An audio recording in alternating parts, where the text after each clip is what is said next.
भाई मेरा भाई कतर गया है, ठीक है। ਇੱਥੋਂ ਸ਼ੈਫ ਦੇ ਕੰਮ 'ਚ ਗਿਆ ਹੈ। 6 ਮਹੀਨੇ ਬਾਅਦ ਫੋਨ ਆਂਦਾ ਹੈ ਕਿ ਮੈਨੂੰ ਨਾ ਕਿਸੇ ਨੇ ਇੱਥੇ ਫੜ ਲਿਆ, ਪਿੱਟ ਦਾ ਕਿ ਮੈਨੂੰ ਇੱਥੇ ਇਹ ਮਾਰਦੇ ਨੇ, ਇਹ ਮੇਰੇ ਨਾਲ ਬੜਾ ਬੁਰਾ ਹਾਲ ਕਰਦੇ ਨੇ।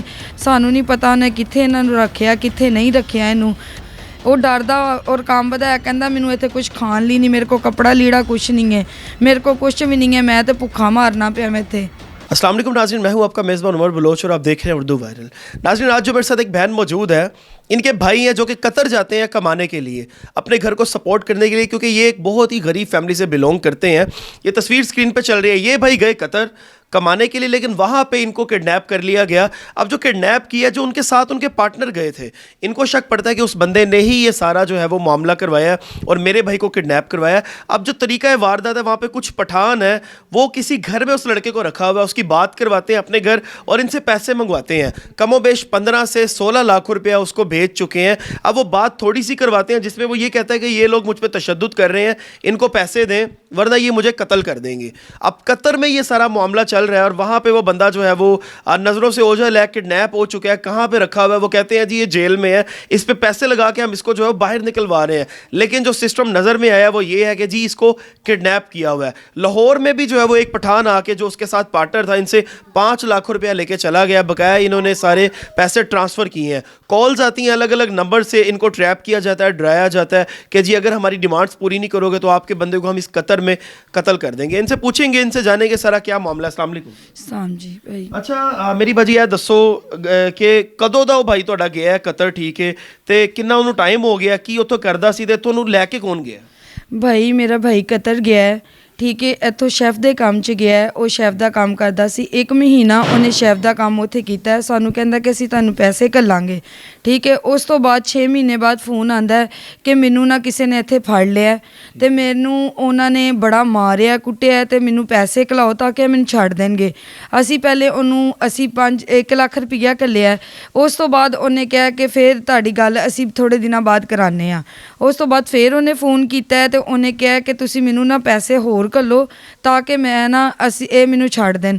ਲੇਕਿਨ ਅਸੀਂ ਫਿਰ ਉਹਨੂੰ 5 ਲੱਖ ਰੁਪਇਆ ਫਿਰ ਘੱਲਿਆ ਤੇ ਉਹਨੇ ਸਾਡੀ ਥੋੜ੍ਹੀ ਜਿਹੀ ਗੱਲ ਕਰਵਾਈ ਉਹਦੇ ਨਾਲ। ਉਸ ਤੋਂ ਬਾਅਦ ਕਹਿੰਦਾ ਕਿ ਅਸੀਂ ਇਹਨੂੰ ਛੱਡ ਦਾਂਗੇ, ਠੀਕ ਹੈ। ਉਹ ਰੋਂਦਾ ਪਿੱਟਦਾ ਕਿ ਮੈਨੂੰ ਇੱਥੇ ਇਹ ਮਾਰਦੇ ਨੇ, ਇਹ ਮੇਰੇ ਨਾਲ ਬੜਾ ਬੁਰਾ ਹਾਲ ਕਰਦੇ ਨੇ ਤੇ ਮੈਂ ਇੱਥੇ ਬੜਾ ਪਰੇਸ਼ਾਨ ਹਾਂ। ਉਸ ਤੋਂ ਬਾਅਦ ਉਹਦੇ ਨਾਲ ਉਹ ਕਮਰੇ 'ਚ ਰਹਿੰਦਾ ਸੀ, ਉਹ ਬੰਦਾ ਜਿਹਦੇ ਨਾਲ ਉਹ ਗਿਆ ਹੈ, ਹਾਂਜੀ, ਜਿਹਦੇ ਨਾਲ ਗਿਆ ਇੱਥੋਂ, ਠੀਕ ਹੈ ਨਾ। ਉਸ ਬੰਦੇ ਨੇ ਇਹਨੂੰ ਕਿਤੇ ਪਤਾ ਨਹੀਂ ਗਾਇਬ ਕੀਤਾ, ਕੀ ਕੀਤਾ ਸਾਨੂੰ ਕੁਛ ਨਹੀਂ। ਸਾਨੂੰ ਜਿੰਜ ਫੋਨ 'ਤੇ ਦੱਸਦਾ, ਅਸੀਂ ਉਂਝ ਹੀ ਇਹਦੀ ਗੱਲ ਮੰਨ ਲੈਂਦੇ ਹਾਂ, ਠੀਕ ਹੈ। ਉਸ ਤੋਂ ਬਾਅਦ ਇਹਨੇ ਕਿਹਾ ਸਾਨੂੰ ਹੋਰ ਪੈਸੇ ਦਿਓ। ਫਿਰ ਮੇਰਾ ਮਾਂ ਪਿਓ ਗਰੀਬ ਹੈ, ਉਹ ਮੇਰਾ ਪਿਓ ਹਾਰਟ ਦਾ ਪੇਸ਼ੈਂਟ ਹੈ, ਮਾਂ ਮੇਰੀ ਬਲੱਡ ਪ੍ਰੈਸ਼ਰ ਦੀ ਮਰੀਜ਼ ਹੈ। ਅਤੇ ਉਸ ਤੋਂ ਬਾਅਦ ਅਸੀਂ ਇਹਨੂੰ ਫਿਰ ਆਪਣਾ ਘਰ ਵੇਚ ਕੇ ਫਿਰ ਇਹ ਸਾਡੇ ਕੋਲ ਇੱਥੇ ਪਾਕਿਸਤਾਨ 'ਚ ਆਇਆ। ਇੱਥੇ ਆ ਕੇ ਸਾਡੇ ਕੋਲੋਂ ਉਹਨੇ ਪੈਸੇ ਲਏ ਨੇ, 5 ਲੱਖ ਰੁਪਇਆ ਫਿਰ ਲੈ ਗਿਆ ਸਾਡੇ ਕੋਲੋਂ।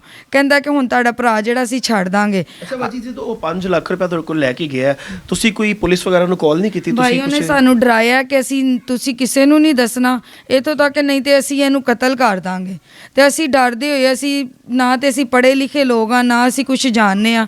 ਤੇ ਉਹਨੇ ਕਿਹਾ ਕਿ ਅਸੀਂ ਇਹਨੂੰ ਕਤਲ ਕਰ ਦਾਂਗੇ। ਮੇਰੇ ਅੱਬੂ ਨੇ ਕਿਹਾ ਕਿ ਇਸ ਤੋਂ ਬਿਹਤਰ ਚੁੱਪ ਕਰਕੇ ਪੈਸੇ ਘਰ ਤੇ ਹੁਣ ਵੇਚ ਹੀ ਦਿੱਤਾ ਤੇ ਇਹਨੂੰ ਪੈਸੇ ਦੇ ਦਿਓ ਤਾਂ ਕਿ ਇਹਨੂੰ ਮਾਰਨ ਕੁੱਟਣ ਨਾ, ਠੀਕ ਹੈ ਨਾ। ਉਹ ਪੈਸੇ ਸਾਡੇ ਕੋਲੋਂ ਆ ਕੇ ਤੇ ਲੈ ਗਿਆ। ਉਸ ਤੋਂ ਬਾਅਦ ਫਿਰ ਉਹਦਾ ਕੋਈ ਅਤਾ ਪਤਾ ਨਹੀਂ ਹੈ, ਸਾਨੂੰ ਨਹੀਂ ਪਤਾ ਉਹਨੇ ਕਿੱਥੇ ਇਹਨਾਂ ਨੂੰ ਰੱਖਿਆ, ਕਿੱਥੇ ਨਹੀਂ ਰੱਖਿਆ ਇਹਨੂੰ। ਤੇ ਬਸ ਇੰਝ ਹੀ ਰੋਂਦਾ ਪਿੱਟਦਾ ਤੇ ਜਿਹਦੇ ਨਾਲ ਗਿਆ ਸੀ ਉਹ ਬੰਦਾ ਕਿੱਥੋਂ ਦਾ ਹੈਗਾ ਤੇ ਉਹਦਾ ਨਾਮ ਕੀ ਹੈ? ਉਹ ਬੰਦਾ ਇਸਲਾਮਾਬਾਦ ਦੇ ਕੰਮ ਕਰਦਾ ਸੀ। ਉਹ ਬੰਦਾ ਇਹਦੇ ਕਮਰੇ 'ਚ ਇਹਦੇ ਨਾਲ ਰਹਿੰਦਾ ਸੀ, ਉਹ ਹੀ ਇਹਨੂੰ ਨਾਲ ਲੈ ਕੇ ਗਿਆ। ਉਹਨੇ ਇਹਨੂੰ ਫਸਾਇਆ, ਉਹਨੇ ਇਹਦੀਆਂ ਸਾਰੀਆਂ ਚੀਜ਼ਾਂ ਵੀ ਖੋਹ ਲਈਆਂ ਨੇ। ਉਹਦੇ ਨੰਬਰ, ਸਾਡੇ ਨੰਬਰ ਵੀ ਬਾਅਦ 'ਚ ਬਲੌਕ ਕਰ ਦਿੱਤੇ। ਉਹਨੇ ਪੈਸੇ ਲੈ ਲੂ ਕੇ, ਸਾਨੂੰ ਕੁਛ ਪਤਾ ਨਹੀਂ ਉਹਨੂੰ ਕਿੱਥੇ ਤੇ ਕਿੱਥੇ ਨਹੀਂ। ਉਹ ਬੰਦਾ ਵਾਪਸ ਆ ਗਿਆ ਪਾਕਿਸਤਾਨ ਜਾਂ ਉਹ ਵੀ ਕਤਰ ਹੀ 'ਚ ਹੈਗਾ? ਭਾਈ ਉਹ ਵੀ ਉੱਥੇ ਹੀ ਹੈ, ਕਤਰ ਹੀ ਹੈ। ਸਾਨੂੰ ਇੰਨਾ ਪਤਾ ਕਿ ਉਹ ਇੱਥੇ ਨਹੀਂ ਹੋਏਗਾ, ਕਿਉਂਕਿ ਅਗਰ ਉਹ ਇੱਥੇ ਹੁੰਦਾ ਤੇ ਸਾਡੇ ਨਾਲ ਫਿਰ ਰਾਬਤਾ। ਉਹਨੇ ਜਦੋਂ ਸਾਡੇ ਕੋਲ ਮੋਟੀ ਰਕਮ ਸਾਰੀ ਲੈ ਲਈ ਤੇ ਉਸ ਤੋਂ ਬਾਅਦ ਸਾਡੇ ਕੋਲ ਨਹੀਂ ਆਇਆ। ਅੱਛਾ, ਜਦੋਂ ਤੁਹਾਡੀ ਕਾਲ ਤੇ ਉਹ ਗੱਲ ਕਰਵਾਉਂਦੇ ਨੇ ਭਾਈ ਦੇ ਨਾਲ ਤੇ ਉਹਦੀ ਆਵਾਜ਼ ਮਤਲਬ ਕਿ ਉਹ ਡਰ ਕੇ ਗੱਲ ਕਰ ਰਿਹਾ ਹੁੰਦਾ ਹੈ ਜਾਂ ਮਤਲਬ ਕਿ ਕੌਣ ਲੋਕ ਨੇ, ਤੁਹਾਨੂੰ ਕਹਿੰਦੇ ਕੀ ਨੇ ਬੇਸਿਕਲੀ? ਭਾਈ ਉਹ ਡਰ ਕੇ ਇੰਝ ਵੀ ਗੱਲ ਕਰਦਾ ਕਿ ਸਾਨੂੰ ਦੱਸਦਾ, ਕਹਿੰਦਾ ਮੈਨੂੰ ਆਪ ਵੀ ਨਹੀਂ ਪਤਾ ਮੈਂ ਕਿੱਥੇ ਵਾਂ, ਠੀਕ ਹੈ। ਉਹਨੂੰ ਡਰਾਉਂਦੇ ਨੇ, ਹੋ ਸਕਦਾ ਉਹਦੇ ਸਿਰ ਤੇ ਕੋਈ ਗੋਲੀਆਂ ਛੋਲੀਆਂ ਜਾਂ ਮਾਰਦੇ ਕੁੱਟਦੇ ਹੋਣ ਜਾਂ ਪਿਸਤੌਲ ਰੱਖੀ ਹੋਏ ਕਿ ਤੂੰ ਇਹ ਆਪਣੇ ਘਰ ਵਾਲਿਆਂ ਨੂੰ ਕਹਿ ਇੰਨੇ ਪੈਸੇ ਮੰਗਵਾ। ਉਹ ਡਰਦਾ ਔਰ ਕੰਮ ਵਧਾਇਆ, ਕਹਿੰਦਾ ਮੈਨੂੰ ਇੱਥੇ ਕੁਝ ਖਾਣ ਲਈ ਨਹੀਂ, ਮੇਰੇ ਕੋਲ ਕੱਪੜਾ ਲੀੜਾ ਕੁਛ ਨਹੀਂ ਹੈ, ਮੇਰੇ ਕੋਲ ਕੁਛ ਵੀ ਨਹੀਂ ਹੈ, ਮੈਂ ਤਾਂ ਭੁੱਖਾ ਮਾਰਨਾ ਪਿਆ ਮੈਂ ਇੱਥੇ। ਕੋਈ ਐਪਲੀਕੇਸ਼ਨ ਵਗੈਰਾ ਤੁਸੀਂ ਦਿੱਤੀ ਹੈ ਹਕੂਮਤੀ ਲੈਵਲ ਤੇ ਕੋਈ ਹਾਂਜੀ ਅਸੀਂ FIA ਵਾਲਿਆਂ ਕੋ ਗਏ ਸਾਂ, ਉਹਨਾਂ ਨੂੰ ਜਾ ਕੇ ਅਸੀਂ ਆਪਣੀ ਐਪਲੀਕੇਸ਼ਨ ਦਿੱਤੀ ਏ। ਉਹਨਾਂ ਨੇ ਸਾਡੀ 2-3 ਚੱਕਰ ਉਹਨਾਂ ਨੇ ਲਗਵਾਏ ਨੇ, ਉਸ ਤੋਂ ਬਾਅਦ ਉਹਨਾਂ ਨੇ ਸਾਨੂੰ ਘੱਲ ਦਿੱਤਾ ਘਰ। ਤੇ ਹੁਣ ਗੁਜ਼ਾਰਾ ਫਿਰ ਕਿਸ ਤਰ੍ਹਾਂ ਕਰ ਰਹੇ ਹੋ ਤੁਸੀਂ? ਤੇ ਸਾਰਾ ਪੈਸਾ ਉਹਨੂੰ ਘੱਲ ਦਿੱਤਾ, ਹੁਣ ਕੀ ਕੰਡੀਸ਼ਨ ਹੈ? ਭਾਈ ਮੇਰੀ ਮਾਂ ਖੁਦ ਘਰਾਂ ਦੇ ਕੰਮ ਕਰਦੀ ਏ, ਮੇਰਾ ਬਾਪ ਦਿਲ ਦਾ ਮਰੀਜ਼ ਏ ਤੇ ਮੈਂ ਉਹਨਾਂ ਦੀ ਬੇਟੀ ਆ, ਮੇਰਾ ਭਰਾ ਏ ਉਹ, ਤੇ ਮੈਂ ਆਪਣੇ ਮਾਂ-ਬਾਪ ਦੀ ਖੁਦ ਘਰਾਂ ਦੇ ਕੰਮ ਕਰਕੇ ਤੇ ਉਹਨਾਂ ਦੀ ਮਦਦ ਨਾਲ ਕਰਨੀ ਆ।